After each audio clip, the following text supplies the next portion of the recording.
All right, we're still talking agriculture, and let's bring you another perspective. We actually have a report right now. It has to do with what's happening with tomatoes right now. I don't know how cheap it is for you, but many Nigerians are complaining. So let's see it and come back to our discussion. Now it's 10,000 naira basket, but before it's 300 naira. Nigeria is the 14th largest producer of tomatoes in the world, but since the paste known as Tota Absoluta descended on tomatoes in Nigeria, prompting nationwide scarcity, the price of tomatoes has left the average Nigerian heartbroken. It's very, very expensive compared to before. The one I bought 200, it was, I would say it's 15 naira compared to last year. Early this year, it was very, very cheap at the subsidized rate.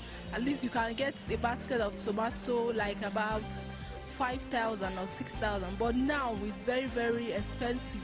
Making a pot of stew has become a very expensive venture for Nigerians, and jollof rice lovers in particular have resorted to using canned tomato paste to cook the delicacy. All Gombe residents want is for government to find a lasting solution to the tomato crisis in the country. The federal government should, by giving them loan, you understand, supporting the farmers by providing loan for them so that they can carry out the farm activities properly. Then these things will be they'll be very much available in the market, and they'll be cheap. The only message I have for the government is for them to put heads together and find a lasting solution to this disease and attack the disease that is attacking tomatoes so that the price will come down. Due to its scarcity, many fresh tomato sellers in Gombe State now travel to neighboring countries, especially the Republic of Benin and Cameroon, in order to stock up their supply. With fresh tomatoes now apparently priced beyond reach, Gombe residents have largely opted for dried tomatoes, which are a lot more cheaper than the fresh ones. All they can hope for is that soon the tomato crisis will become a thing of the past. Michael Oshoma, TVC News, Gombe State.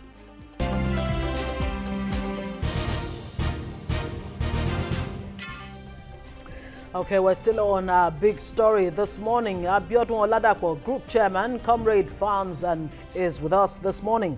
Good morning, sir, and thanks for joining us on TVC Breakfast. Good morning to you. Good morning.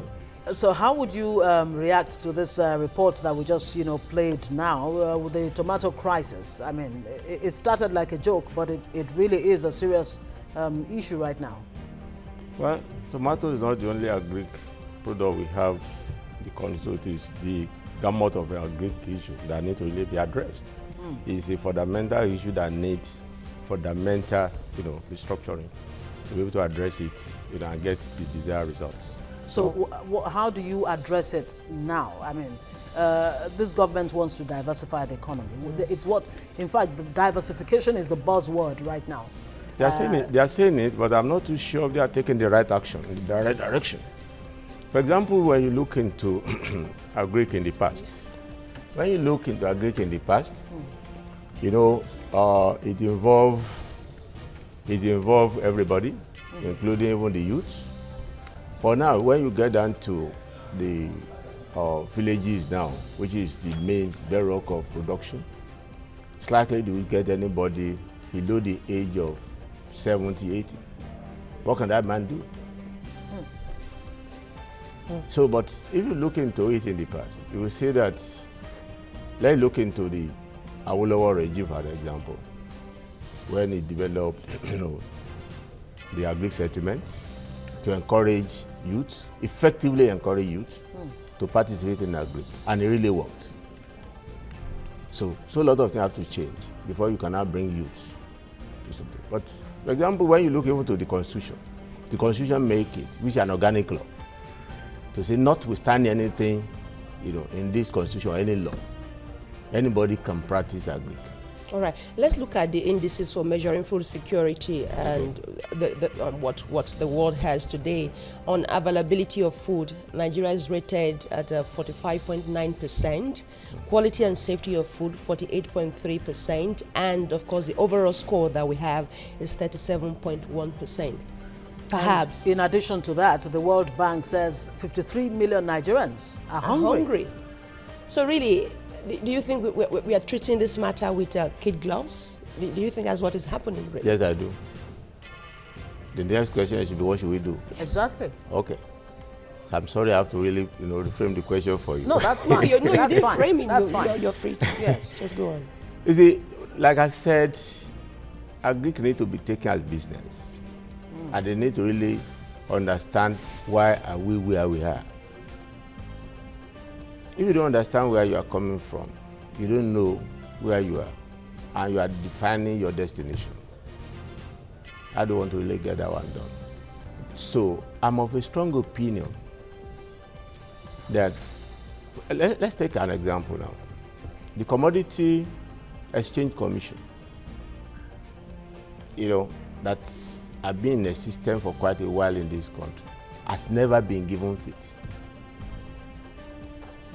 If a farmer, because we talk about business now, if a farmer knows for sure that he's going to get adequate return for his efforts and investment, he doesn't require anybody to tell him to go into serious business. But when you are there and you are not getting returns for your effort, you are not getting return for your investment, immediately you are able to really solve with that circle. You move away. The guest we had before we came in was talking about political farmers and big farmers submerging, as it were, the subsistent farmers, the local farmers. So when you talk about having running agriculture as a business, Yes, where do we draw the line? How do we protect those who are not so big on the field? I'm saying the same thing. Because now, if you have got, for example, for about 4 or 5 years now, they have got collateral security bill in the National Assembly. Till today, it has not been passed. What's that bill supposed to address? I'm going to let me explain. A common man, like we are talking about those downtrodden people, they have nothing to really offer when they want to really take facilities in the bank.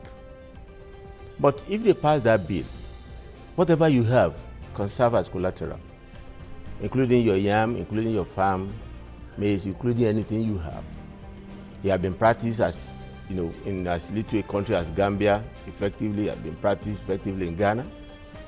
So those small ones who need that kind of facilities can really approach learning institutions and be able to get such facilities that they require. Do you think some level of illiteracy might be affecting, because there are some other schemes and grants that are available to some of these local farmers, But they don't even but know they don't about take that. advantage of it? Do you think this is also a problem? We need practical solution to this problem. We know Nigeria, we cannot import solutions from abroad here.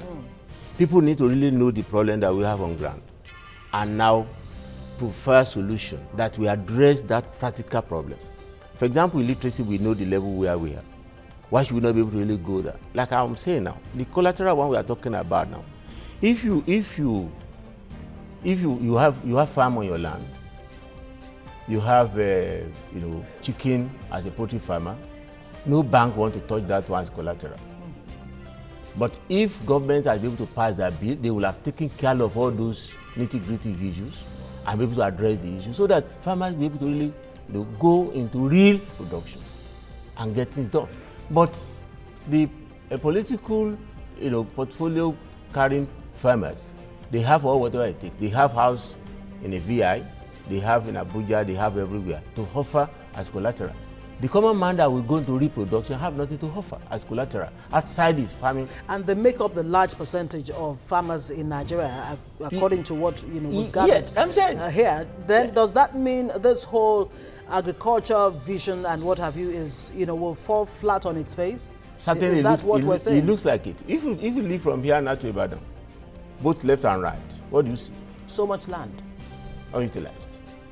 Take plane from here down to Maiduguri to Sokoto, keep looking down. What do you see? Unutilized land. And yet you keep on getting statistics of say they are getting this, they are getting something. They give this one to farmer, they give that one to farmer, that's something. Who are the farmers? What do they get?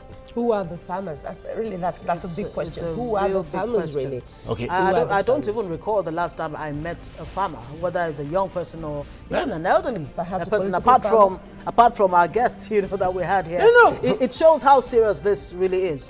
But hold on, Mr. Oladapo.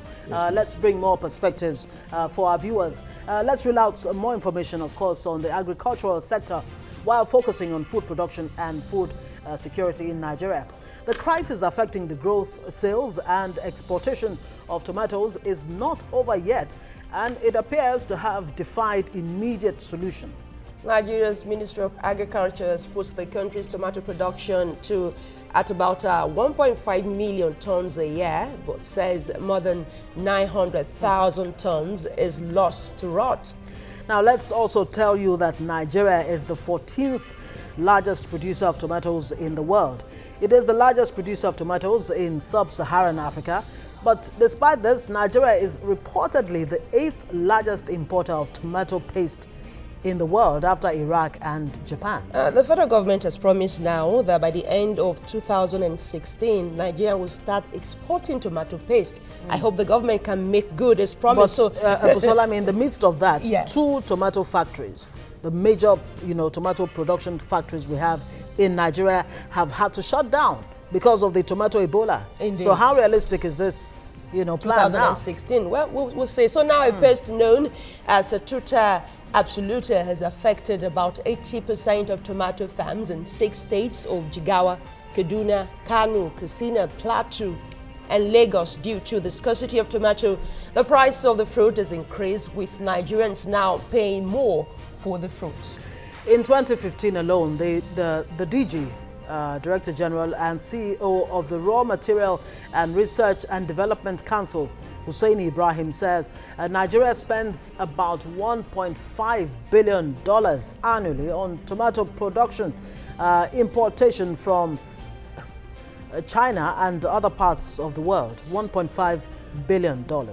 Nigeria has the ability to be self-sufficient. We've heard that over and over again. Tomato production and thus be a tomato paste exporting country rather than being one of the highest tomato paste importers in the world. So we ask, how well are food secured in Nigeria? Are they secured at all? And the issue of post-harvest loss is really rife. When you have about 90% yes, of produce go to waste. So and then again, how can government help to preserve tomatoes? We're specifically talking about tomatoes right now. That's okay. Oh, well. Value adds is a major issue in this country. Virtually everything Nigerian produce during the season, they produce large quantity. And before you notice it, virtually everything has gone to waste. But even if there were an issue of post-harvest loss, now that Nigeria has issues of tomato Ebola, there will still be tomato in circulation if we had been preserving what we've been producing in years past, really. Yeah, I'm saying that it is not only tomato, though the focal point is not tomato, but it's not only tomato. You discover that the percentage of even egg produced are going to waste. That's even egg, the table egg that we produce now. It's close to about 60–70%. That goes to waste. Yes, I'm confirming that one to you. Wow. I'm a poultry farmer. Because what do? Outside those people, outside the crate you buy per week, which is very minimal, and those people hawk egg in the bus stops and the like,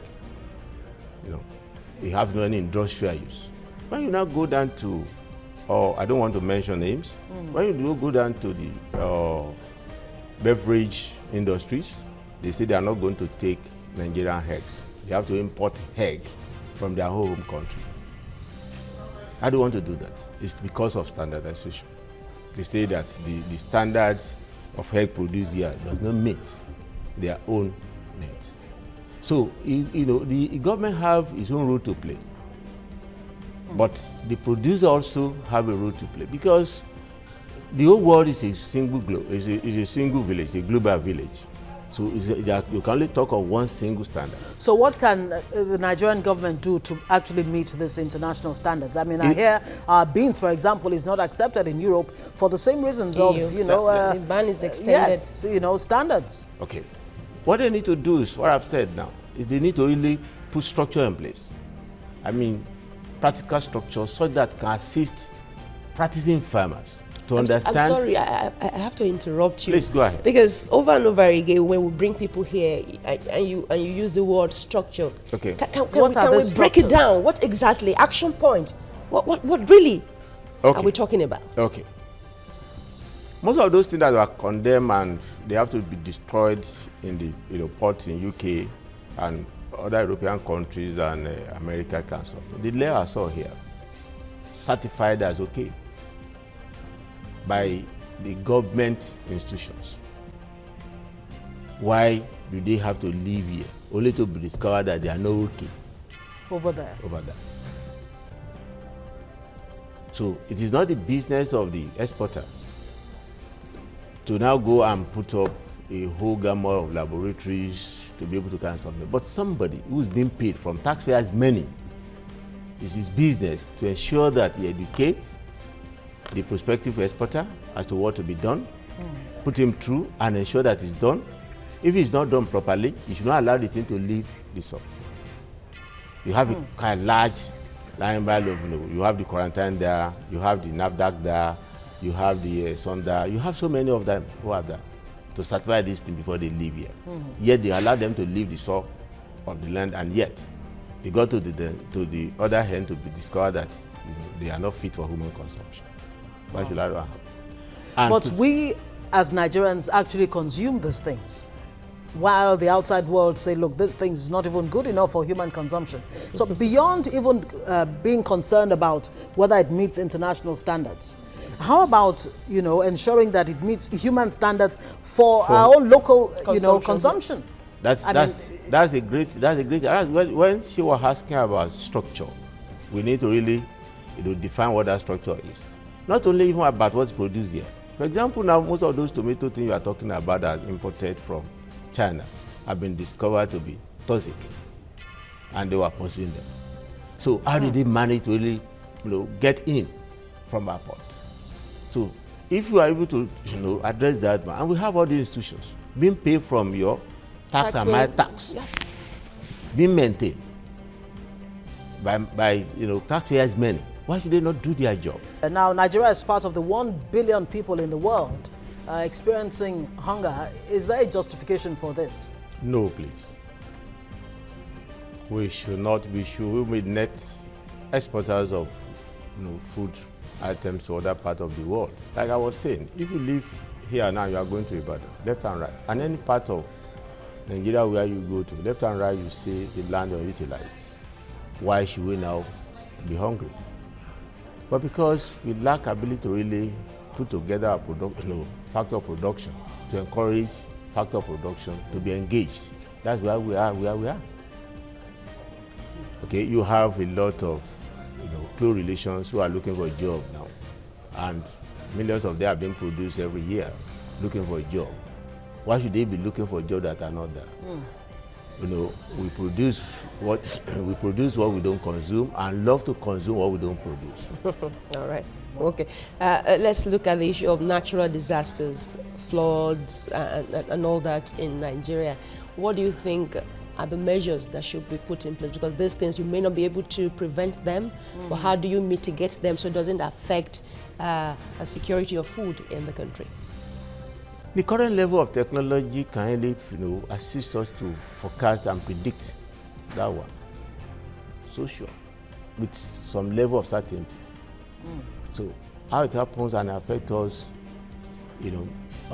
catch us on notice, is also not something that can be justified. I remember, was it in 2012 when most of the northern states were flooded? Yes, and affected the tomato issue. Yeah, southwest countries, yes, states too, and all of that. Nigeria has this NICOM SAT, which many people have wondered whether, it even makes sense, for us to be involved in this. Obviously, I mean, you've talked about technology and how we can use that to predict weather patterns and all of that. Are we? Aside our own, there are so a lot of other satellites, in the orbit that are gathering information that can assist us to predict and forecast into the future, far ahead into the future. We need to know what to do. Just last year, the United Nations came up with an idea that perhaps science alone, technology alone, cannot really give you accurate forecast when it comes to natural disaster. So they propose an amalgamation of the local production, the traditional production, predictions, and the scientific one. And I'm waiting to hear what Nigeria has come up with. We had DG NEMA on TVC International then, and since then I've not heard anything about that. How proactive are we then? I mean, when you look at any country that does not have food security, would face some of the things we're facing. Am I right? Boko Haram in the northeast and agitations. You are totally right. You are totally right. And because somebody is hungry, is up to anything evil. All what he wants is to feel his stomach first and foremost before you talk of any other thing. And that is why when you look into other parts of the world, Europe, America, and the like, they have social securities, so that no matter what happens, they still bring food to your table. But here, even when you work, you are not able to even have a meal a day, let alone government want to really provide for you. So it is necessary that we encourage, because we have two issues we are looking at now. We are contending with what we are looking at: the production and conservation of such, But it seems, from what we've gathered here, that production is really not where the problem is. We produce more than enough. Yes. But the real issue in some here is, cases, yes, or in many cases, as a matter of fact. But conservation is where the problem is. It's an issue because now, for example, the cost of maize now has moved beyond 100,000 per ton. And now, when you walk out of here and you are moving towards Ibadan, you will see now those unmatured maize already being cut for sale along the road already. So how do you now want to really get to the production level? I was reading, about a contract being awarded to a company so that they can now start producing egg for this feed our a meal a day program. They can screw and things like that. How do you get maize? The situation where I have to import maize to this country is unheard of. Shit is irritating. Yeah, one thing that I think the former administration recorded some success with were the issue of silos. Silos were erected, some silos were built, and some grains were conserved during the last administration. I even heard that some of those grains were pushed out now to feed the IDPs. That's for grains. How do you conserve? How do you preserve some other kind of okay, produce? let's look at it especially now. When most of them are actually perishable, like the tomatoes we're talking about. Okay, tomato can be processed into paste, can be processed into dry tomato. The technology is there, so cheap to really get that one done. We are talking about egg. Egg can be preserved into either powder egg or into liquid egg and things of that nature. You can get your chicken. If you look into our powdered egg, powder egg, okay, can or you liquid tell us? egg. Okay, Yes. all right. Okay, if you take egg You have and that pass in it Europe through, a lot. you pass it through some processing can be turned down to Okay. powder egg, because all our beverage industries, they import powder egg here, for their own industrial use. Yet we have a lot of egg that perish away here. Wow.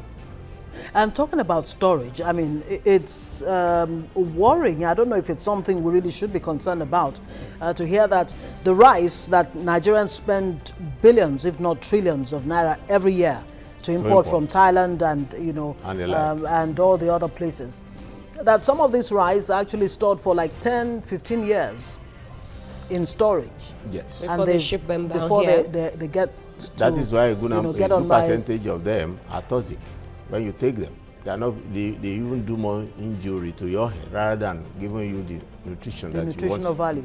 you want to really get from it. Yet our value orientation have been tuned towards imported items. When you take imported chicken, it's as good as taking acid. It's as good as taking raw toxic. Because when you see it being produced there, when you see it being preserved as something meant, to be exported from the other end to this end, and when you see it also being carried from illegally from the route to this place now, then you see the process it goes through and you take it. So it's double jeopardy for the Nigerian consumer. Certainly, yes. The government has said the ban will be enforced. This is not the first time there have been bans on some of this imported food, some of this frozen chicken and all that. But banning will not be able to really do the job. It is effective, rule of the economics, supply and demand. For example, some couple of months ago, people were queuing in the petrol stations.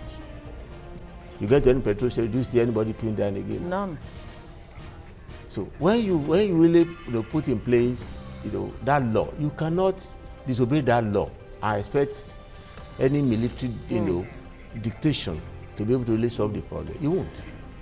Okay, we're still talking about food security, agriculture and all of that. Let's talk about rice, which is one of the major things that Nigerians actually import every year.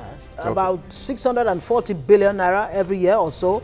That's a conservative figure, but I've heard that it's even more than that. Now, the Sultan of Sokoto, has begged the Nigerian government. I threw that question at our guest earlier, to unban rice, yes, which has been banned, even across all the borders. But we keep hearing back and forth whether it's been banned or not. But what do you think about this? Should we still allow our borders to be open to rice, coming in? Our inability to really sustain our policy is one of the main issues that we have in this country. Business is about risk management. It's not about uncertainty. But this country, we run our economic policy through uncertainty. Nobody's too sure what will happen tomorrow. So it's so reluctant in taking, business decision because not sure what's going to happen tomorrow. All right, let's turn our attention to other stories now. The issue of food importation, of course, is very much with us, and experts have given their opinions a couple of times on what we have. And our colleague Ekop Efyong put this report together. Let's take the report before we just have more discussion. Industrial research at Oshodi, Lagos, has opened its doors to small and medium-scale business owners who may want to take advantage of its industrial machines and tools to create jobs. This point was emphasized this Thursday at the Institute when professionals from the foods and beverages sector of the economy examined issues in quality food, health and wealth of the nation to mark the Food and Health Day. The ultimate in our country and in our nation is to be well fed, to be able to feed ourselves. God has endowed us with all the necessary raw materials. How do we utilize it? And that is why we are having particular focus on food today. Conference participants regretted that many Nigerians paid little attention to agriculture and manufacturing, though the sectors have potentials to create employment and incomes. Agriculture, they emphasized, plays great roles in food security and employment, stressing that business owners should take advantage of new technologies and create entrepreneurial activities out of convenience foods. Convenience foods are actually processed foods. They can be processed in the oven, and as I mentioned earlier, it can be whatever is handy is convenient, but must provide the kind of nutrients that will meet certain specific objectives. The convenience food should have adequate nutrition for our physical and mental growth. And to have that, you may need also to fortify these convenience foods so that they have the necessary micronutrients. FIRO boasts of local industrial equipment that could advance business activities in more than 100 professions. Efyong Ekop, TVC News, Lagos.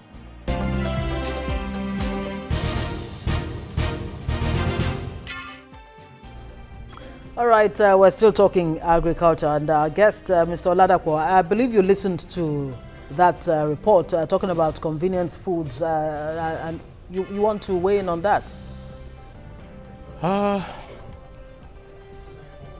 The major issue that we are having, like I've been saying, is that we need to really engage our factor of production. And the key factor of production is the labor.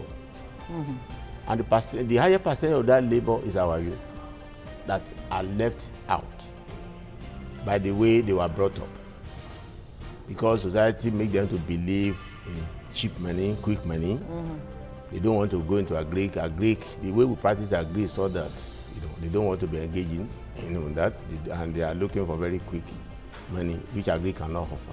But now with the fight, against corruption, which may, at the end of the day, make it a bit difficult to start having access to cheap money.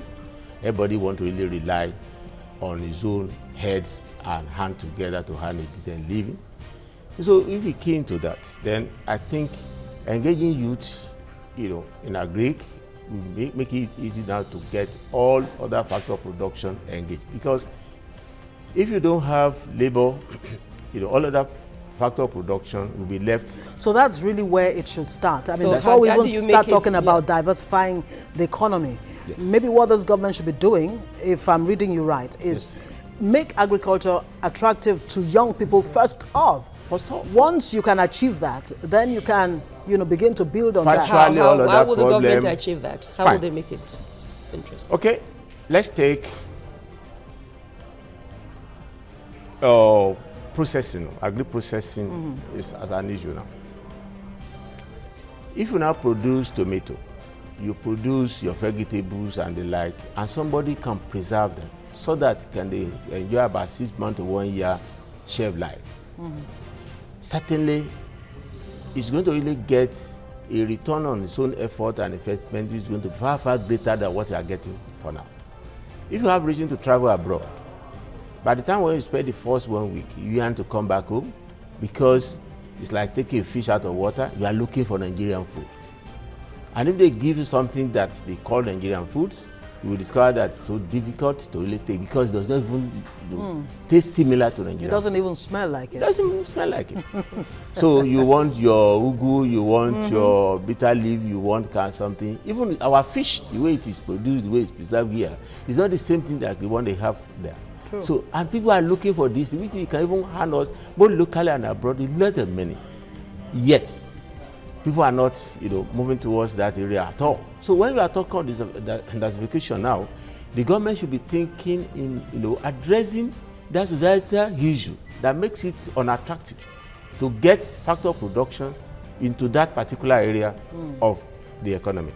Okay. They should address all issues that, relate to that. What about access to credit? Because we've had some young consultants on this show, and one of the bane of their complaint is no access to credit. And when there is access, when they have access to credit, the rate is really is so high. Well, there are two issues: having access and issue of rate, so that we don't mix it together. At the beginning of this discussion, I told you about a bill that has been the National Assembly for quite some couple of years now, that has never been passed, collateral, security bill.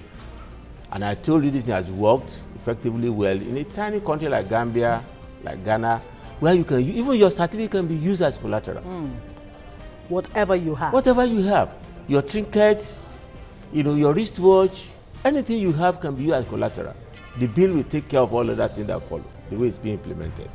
That's about accessing funds. Now coming to the interest rate. A situation where government continue to really give or allow lending institutions to give credits at the same rate they are given to those people who want to buy and sell it. It means they are not really seriously interested in assisting. Or perhaps even the tenor of repayment of those loans within, we are alluding to, it's a long-term venture really. So the tenor of repayment of such does loans not reflect that this is a long-term. All over the world that I know, aside Nigeria, government subsidize agri-production. All over this I know. America, Europe and all that kind of something. So if you are not subsidizing here, not to stop them from at least allowing interest. They have it on paper. You have the Bank of Industry, you have the Bank of Agri, I'm sorry, you have the Bank of Agri, you have a lot of intervention from the central bank, but the real issue is that they are good on paper. Several billions, it used to be 300 billion, now 500 billion. So should they be scrapped? Should they be scrapped? No, it's about implementation. I will not want to advocate for it being scrapped. I want to say it's that been around for years and it's not meeting its I'm saying they need to really its targets. They need to really, like I told you, if they have passed that bill in National Assembly, it will have made it a bit easy for somebody after finishing NYSC, take his NYSC certificate, take his degree, and say, well, this is what I want to really give as collateral, give me the kind of something. And law will take care of all of that things. If they have the Commodity Exchange Commission also activated, whatever you produce can be sold to them. That is working excellently well in places like Other Ethiopia. places. But here now, it's not working.